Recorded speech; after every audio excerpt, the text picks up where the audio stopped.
Assalamualaikum warahmatullahi wabarakatuh. Kami dari kelompok 3 akan mempresentasikan sekaligus demo codingan, yang dimana program kami ini adalah sistem antrian transaksi retail berbasis Python. Nah, fungsinya itu untuk mengelola data transaksi dalam bentuk table. Sebelum kita lanjut lagi ke materi berikutnya atau penjelasan berikutnya, saya selaku moderatornya akan eh, memperkenalkan kelompok kami dulu. Yang pertama, saya sendiri yaitu Puji dengan NIM 1010 7240126. Yang berikutnya silakan Radit. Perkenalkan, nama saya Raditya Ramadan Wibisono dengan NIM 1010724312. Dipersilakan Aurel selanjutnya. Dengan saya Aurel Rasid Tunggul Pratama dengan NIM 1010724050. Dipersilakan Sarah. Dengan saya, Sarah Anggita Jennifer dengan NIM 101072400061.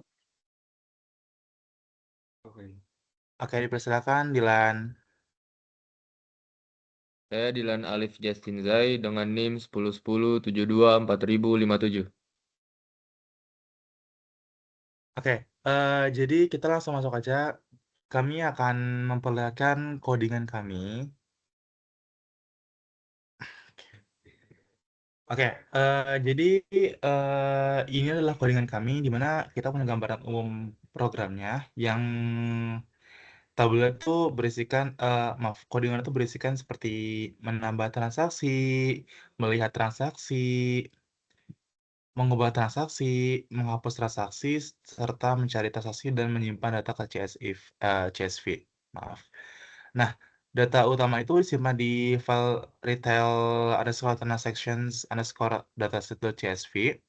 Jadi saat program tutup, data masih tetap ada karena kita juga menyiapkan program menyimpan data ke CSV seperti itu. Nah, lalu kita juga menggunakan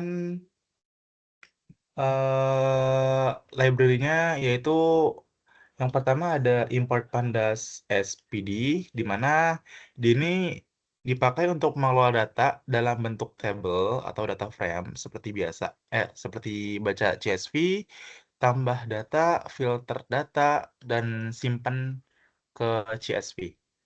Lalu kita juga ada import OS, di mana dia ini tuh dipakai untuk mengecek file CSV gitu, untuk mengecek file CSV sudah ada atau belum gitu, file si ospath.exist-nya. Kalau belum ada, programnya bikin tabel kosong, tapi kalau udah ada, bakal ada. Nggak bakal error kalau udah ada. Nah, lalu juga kita ada alur programnya. Yang pertama itu kita menjalankan programnya dengan kode load underscore data.csv untuk cek file CSV ada atau tidak. Lalu kita kalau nggak ada dia bikin data frame kosong, kalau ada baca CSV-nya jadi data frame. Seperti ini. Nah, ini dia menu utama programnya, load data CSV. Lalu setelah itu program masuk ke menu di mana dia tuh ngeloop, jadi user bisa milih fitur dari 1 sampai 7 sampai keluar. Yang dimana tuh seperti yang tadi saya jelaskan, menunya ada tambah transaksi, lihat antrian, update transaksi, hapus transaksi, cari transaksi, simpan ke CSV, dan keluar. Seperti itu. Nah, kita akan masuk ke bagian fitur-fitur program bagian utama yang bakal dipresentasi ini, teman-teman. Yang pertama itu ada fitur tambah transaksi yang akan dijelaskan oleh Dilan. Untuk Dilan dipersilakan. Ya, di sini saya akan menjelaskan tentang fitur tambah transaksi. Bisa dilihat ya teman-teman, di sini tuh ada dev tambah underscore transaksi df. Ini tuh mendefinisikan fungsi tambah transaksi yang menerima parameter data frame sebagai tempat penyimpanan data transaksi. Kemudian ada print/n tambah transaksi, yaitu menampilkan teks tambah transaksi ke layar sebagai penanda bahwa program sedang menjalankan proses penambahan transaksi baru. Kemudian pembuatan ID transaksi otomatis. Teman-teman bisa lihat ya kodenya yang sudah ditampilkan di layar. Nah, jika data frame kosong, maka ID transaksi pertama diatur menjadi 1. Jika data frame sudah berisi data, maka ID baru dibuat dengan mengambil ID terbesar sebelumnya, lalu ditambah 1. Tujuannya yaitu untuk menjaga keunikan dan urutan ID transaksi. Kemudian input data dari pengguna. Jadi program meminta penggunaan memasukkan tanggal dan waktu transaksi, musim, promosi. Jadi data ini diinput secara manual melalui keyboard. Terus ada penyusunan data transaksi baru. Data baru, data yang telah diinput disusun dalam bentuk dictionary agar mudah ditambahkan sebagai satu baris data baru ke dalam data frame. Baik, selanjutnya akan saya jelaskan menu lihat antrian. Seperti pada layar sudah ada codingannya. Penjelasannya itu menu lihat antrian berfungsi untuk menampilkan data transaksi terakhir yang tersimpan di dalam sistem. Fungsi df.tail dalam kurung digunakan untuk mengambil 5 baris data terakhir dari data frame. Konsep ini menyerupai sistem antrian FIFO atau first in, first out, di mana transaksi yang paling baru berada di bagian akhir. Menu ini membantu pengguna melihat transaksi terbaru tanpa harus membuka file CSV secara manual. Outputnya menampilkan transaction ID, date, season, dan promotion. Singkatnya, lihat antrian itu menampilkan 5 transaksi terakhir sebagai representasi sistem antrian. Ya, kemudian kita masuk ke fitur update transaksi ya. Nah, di sini ada jadi teman-teman bisa lihat codingannya di layar. Di sini tuh ada dev update underscore transaksi dalam kurung df. Jadi ini tuh mendefinisikan fungsi untuk memperbarui update data yang sudah ada di dalam data frame. Kemudian pengecekan data kosong. Program mengecek apakah data frame masih kosong. Jika kosong, proses itu dihentikan karena tidak ada data yang bisa diupdate. Kemudian input dan validasi transaction underscore ID. Jadi pengguna diminta memasukkan transaction underscore ID yang diubah dan try except digunakan untuk mencegah error jika input bukan angka. Jika input tidak valid, proses update dibatalkan. Kemudian pengecekan keberadaan ID. Jadi program memastikan bahwa transaction ID yang dimasukkan benar-benar ada di dalam data frame. Kemudian input data baru. Nah, jika ID ditemukan, pengguna diminta memasukkan, jadi bisa teman-teman lihat ya di sini sudah dicantumkan season baru dan promotion baru. Kemudian proses update data. Jadi data pada baris dengan transaction underscore ID yang sesuai diperbarui menggunakan .log atau LOC ya. Kemudian menyimpan perubahan data. Jadi setelah update berhasil, data frame disimpan kembali ke file CSV agar perubahan tidak hilang. Kemudian notifikasi hasil proses. Jadi ini menampilkan pesan bahwa proses update telah berhasil dilakukan. Kemudian penanganan jika ID tidak ditemukan. Nah, jika transaction ID tidak ada di data frame, program itu menampilkan pesan error. Kemudian mengembalikan data frame. Fungsi mengembalikan data frame terbaru, baik setelah diupdate maupun jika terjadi kegagalan. Oke, sekarang saya mau jelasin tentang fitur hapus transaksi yang ada di program ini. Pertama, kita masuk ke fungsi hapus transaksi, yang dimana di awal fungsi sistem ngecek dulu apakah datanya masih kosong atau enggak. Kalau kosong, otomatis nggak ada yang bisa dihapus. Dan selanjutnya masuk ke if df empty, yang dimana artinya itu kalau datanya kosong, sistem langsung berhenti dan balik lagi ke menu utama. Kalau datanya ada, selanjutnya pengguna diminta buat masukin transaction ID yang mau dihapus. ID ini harus berupa angka, makanya dipakai try expect yang ada di codingan selanjutnya. Jadi kalau pengguna masukin huruf atau simbol, sistem bakal nolak biar program nggak error. Setelah itu, kita masuk ke sistem ngecek apakah ID yang dimasukin itu beneran ada di dalam data transaksi atau enggak. Kalau ID-nya ada, proses penghapusan bisa dilanjutkan.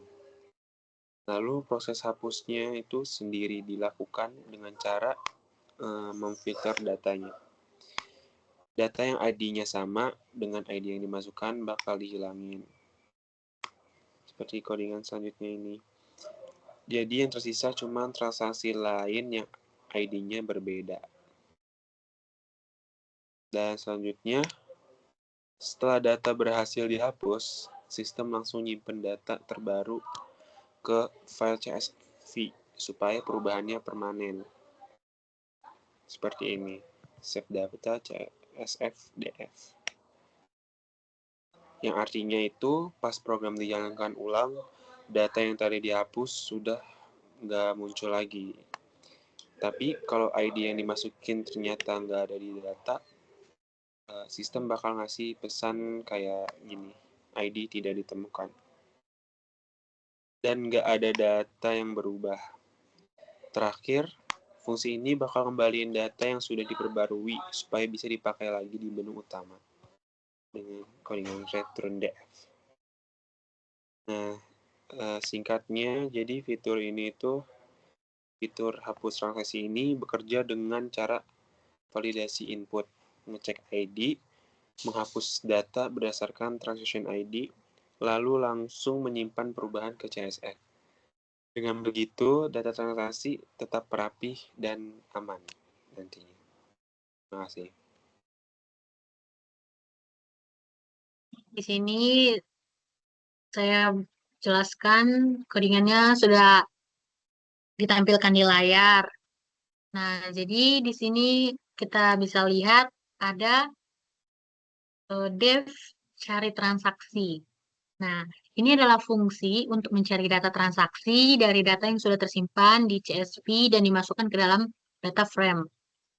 Terus ada juga selanjutnya itu print cari transaksi. Baris ini hanya untuk menampilkan judul di layar supaya user tahu sedang masuk ke menu pencarian. Lalu ada if def empty, print data masih kosong.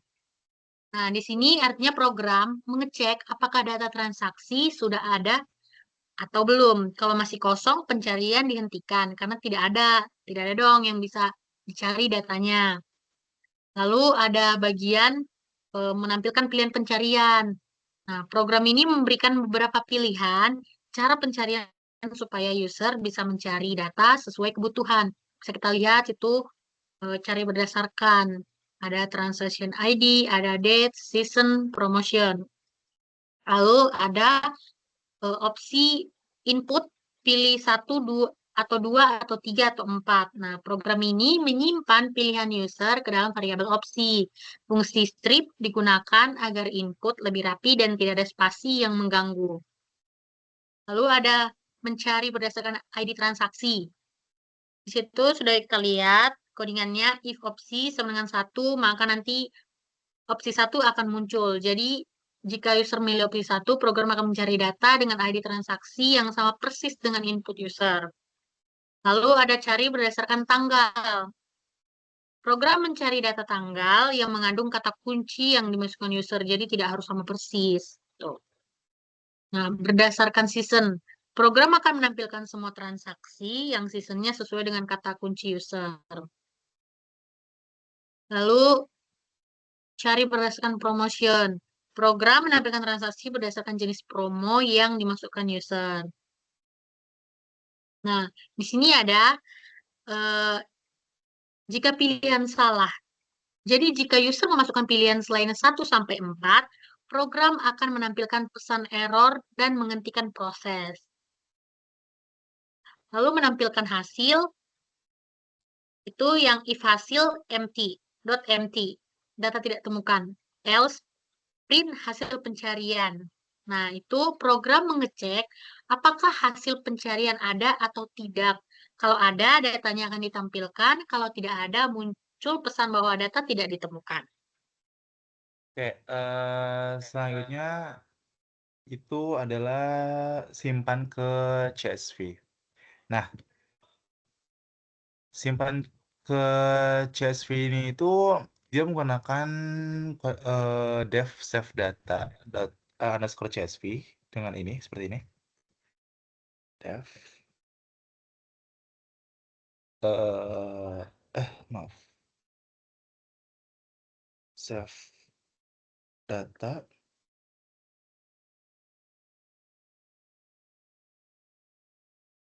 underscore CSV.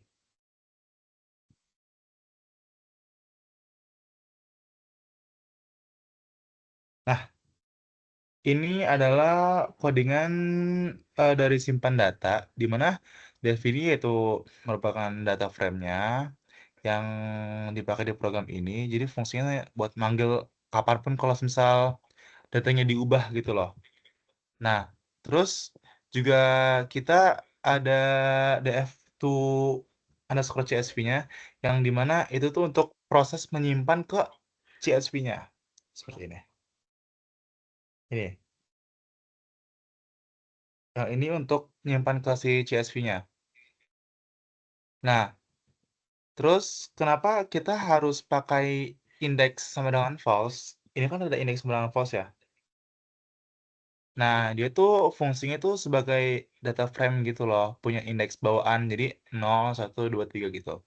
Kalau indeks sama dengan false tidak dipakai, indeks itu akan ikut tersimpan sebagai kolom tambahan di CSV-nya. Jadi akibatnya tuh file CSV jadi ada kolom baru yang nggak dibutuhin gitu. Misal kolom paling kiri tanpa nama gitu, ada kolom yang kosong gitu dah. Jadi indeks sama false itu fungsinya bikin file CSV lebih rapi aja dan kolomnya hanya ada transaction ID, date, season sama promotion aja sesuai dengan si tambah transaksinya. Kan tambah transaksi kan cuman transaction ID transaction ID kan udah di update transaksi ya kalau nggak salah. Nah, terus juga ada date, season sama promotion. Nah, itu kan masuk di bagian lihat antrian di tambah transaksi. Itu karena tertera di tabelnya. Nah, terus juga ada print F centang data tersimpan ke CSV terus kurung kurawal file underscore CSV. Nah, ini tuh hanya untuk feedback ke usernya aja. Jadi setelah nyimpen, user tahu kalau misal si data itu udah berasa kesimpan dengan ada apa namanya kayak info data tersimpan ke CSV gitu. Nah, terus juga ada kapan fungsi si data bisa disimpan. Nah, data bisa disimpan secara otomatis itu ketika kita nambah transaksi, terus juga nge-update, terus juga ngehapus. Nah, itu tuh datanya tuh bakal otomatis kesimpan. Nah, kalau misalnya yang manual, kan juga kok ada dua bagian ya, ada yang data saat otomatis dan ada juga data yang manual. Nah, kalau manual ini tuh kita masuk ke menu yang 9, jadi kita minta save data CSV-nya. Jadi itu dia langsung otomatis untuk kesimpan otomatis. Nah, si bagian data simpan data ke CSV ini itu kita itu berfungsi untuk menyimpan data secara paten gitu. Jadi secara otomatis secara manual. Tapi kalau misal kayak yang tadi tuh yang create, update sama delete, nah itu tuh ada sistem otomatisnya gitu di dalam codingannya kayak gitu sih. Kurang lebih untuk save simpel aja tapi lumayan detail. Nah, kita lanjut ke bagian terakhir yaitu keluar yang dijelaskan oleh Aurel. Oke, baik. Kita akan lanjutkan ke menu selanjutnya, yaitu menu keluar. Codingannya sudah ditampilkan di layar. Jadi penjelasannya yaitu menu keluar itu berfungsi buat menghentikan program dan keluar dari sistem. Di sini ada break. Perintah break itu digunakan untuk menghentikan perolangan while true pada menu utama. Setelah menu ini dipilih, yang pertama akan menampilkan pesan program selesai, lalu keluar dari aplikasi. Terus juga data transaksi yang sudah ditambahkan, diubah, atau dihapus tetap aman karena sudah tersimpan di dalam file CSV. Kesimpulannya yaitu menu keluar itu menghentikan program dengan aman tanpa menghapus data. Oke. Jadi itu adalah 7 fitur dari program kita. Kita menggunakan CSV. Cara penyimpanannya yang dimana ada tadi tuh tambah transaksi sudah jelaskan, lihat antrian sudah dijelaskan, update transaksi juga udah dijelaskan, hapus transaksi juga udah dijelaskan, cari pun sudah, simpan pun sudah, dan keluar. Kita selanjutnya akan masuk ke demonya. Oke, semisal nih kita ingin menambah transaksi gitu. Kita pilih menu 1, tambah transaksi. Nah, di tambah transaksi ini, seperti yang tadi sudah dijelaskan oleh Dilan, di ini tuh kita harus mengisikan tanggal, tahun, bulan, dan tanggal, beserta ada jam, waktu, dan detiknya juga. Contoh seperti gini, kita pilih 2026, strip, bulannya 1, strip, harinya 06, bisa. Terus ada jamnya yaitu anggap aja 20.09, detiknya 34. Nah, sisanya kita pilih apa aja bebas. Misal kita pilih winter. Nah, promotionnya apa nih? Pilih juga anggap aja buy one get one gitu ya.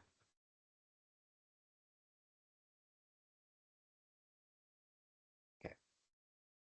Nah, lagi memproses teman-teman. Nanti setelah kita tambah transaksi, datanya itu akan masuk ke bagian apa? Di di tabel CSV-nya. Nah, oke, sebentar. Nah, sudah ada info nih bahwa data tersimpan ke CSV retail transaction underscore dataset.csv. Terus juga transaksi berhasil ditambahkan. Oke, kita coba lihat transaksinya, guys. 2. Nah, di sini dijelaskan ada 5 baris dan 13 columns. Dimana karena kita hanya membaca itu aja gitu, hanya 5 baris dan 13 kolom terbaru gitu. Nah, contoh nih, tadi kita apa namanya, nge-input kan, nih promotionnya buy one get one, seperti itu. Itu tandanya kita sudah masuk ke data si CSV-nya, yaitu buy one get one promotionnya. Nah, otomatis karena apa namanya, kita transaksi baru, jadi mau gak mau ID transaksinya itu dibuat secara otomatis dengan codingannya sendiri gitu. Oke, coba kita masuk ke bagian update transaksi ya teman-teman. Nah, masukkan transaction ID yang ingin diupdate. Contoh, tadi kita pilih, maaf, ID kita kan 100, 1, 2, 3, 4, 5, 100, 100.008. 100, 1, 2, 3, 4, 5, 8. Nah, season baru Jadi tuh kalau misal update transaksi ini tuh kita hanya mengubah season dan promotion kalau nggak salah. Kita coba masuk ya ke season barunya. Kita pilih season barunya spring. Nah, promotion barunya kita pilih aja libas. Nah, ini bakal terupdate teman-teman di bagian ininya, di datanya. Data CSV-nya bakal update juga. Nanti bakal ada info bahwa datanya sudah terupdate. Nah, oke. Data tersimpan ke CSV retail transaction underscore dataset.csv, data berhasil diupdate. Berarti otomatis datanya pun sudah ada. Mari kita lihat. Betul, data sudah terupdate. Yaitu libas promotionnya jadinya. Oke. Kita lanjut ke menu, coba kita hapus transaksinya ya. Misal kita udah kelar transaksinya. Tadi 100 ribu akan. Kita pilih menu 4. 100. Nah, ini sedang memproses bahwa datanya akan dihapus.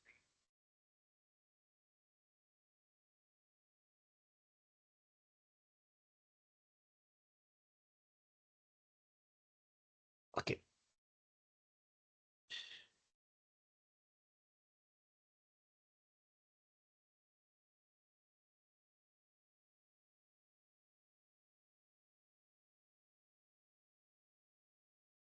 Nah, oke guys. Data berhasil dihapus. Jadi data yang ada di CSV-nya yang tadi si Spring yang terbaru tuh udah nggak ada. Nah, coba kalau misal kita cari transaksinya yang data Spring, jadi otomatis itu juga udah nggak ada karena kita udah hapus. Coba nih, kita bikin data baru, terus kita cari, habis itu kita simpan. Eh, Data baru, simpan, baru cari gitu. Maksudnya. Oke, data baru. 2025, 20, maaf, 12, 20. Seasonnya Spring lagi. Lalu promotionnya lagi.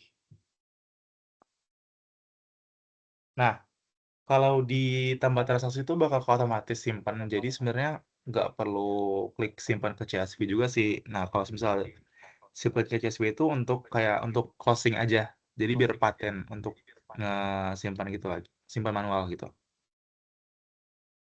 Nah, data berhasil disimpan. Oke, kita coba simpan secara otomatis ya. Karena kan kita udah mau kelar ya. Nah, kita 6. Semua ke CSV.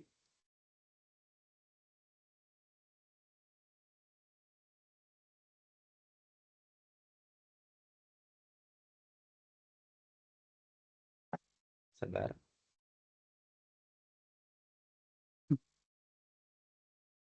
Oke. Data tersimpan ke CSV. Nah, coba kita cari transaksinya ya. Pilih, nah, saat cari transaksi, kita tuh ada dikasih opsi 4, yaitu transaksi berdasarkan ID, date, dan season, dan promotion. Kita pilih yang transaksi ID aja, karena kan lebih langsung ke poinnya ya. Oh ya, maaf, sebelum itu, tadi apa ya?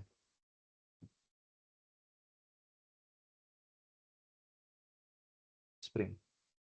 Oke, kita pilih yang season aja deh, karena kan tadi belum ngecek data ID-nya ya. 3.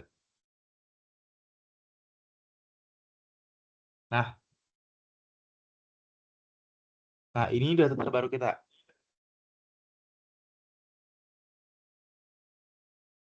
Dengan tanggal 2025, tanggal 12 bulan tanggal 12 bulan maaf, bulan 12 tanggal 20 2025 dengan dengan season spring dan promotionnya nagih. Oke, karena sudah selesai kita simpan dan keluar.